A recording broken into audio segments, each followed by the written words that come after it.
Hi అండి, hello, నమస్తే, welcome back to our channel భూమి ట్రెండ్. ఈరోజు నేను సీతాఫలం కాయలు మాగబెడుతున్నా అండి. ఎలా మాగబెట్టాలో మీకు చూపిస్తున్నాను అనమాట. అన్నట్టు మీకు ఒక విషయం చెప్పాలి. ఈ పళ్ళు ఎక్కడి నుంచి వచ్చాయని, మీకు ఈ చెట్టు ఎక్కడిది అని మీకు చెప్పలేదు కదా.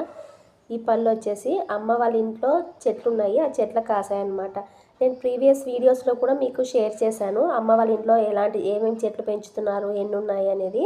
సో ఆ సీతాఫలం చెట్టుకి కాసిన కాయలండి ఇవి. చాలా బాగున్నాయి, ఒక్కొక్కటి చేతి నిండా ఉన్నాయి కాయలు, చాలా మంచిగా ఉన్నాయి. ఇవి నేను 2 డేస్ బియ్యంలో పెట్టేసి మాగబెట్టేసానండి. అంటే పండు కొంచెం తెల్లగా అయినప్పుడు, అంటే దూరగా అయినప్పుడు నానపేకి పంపించాడనమాట. సో నేను ఇది 2 డేస్ బియ్యంలో పెట్టేసి ఇలా మాగబెట్టేసుకున్నాను. చాలా బాగున్నాయండి పండ్లు. ఈ వీడియో మీకు నచ్చినట్లయితే లైక్ చేయండి, షేర్ చేయండి. Please subscribe my channel. Thank you.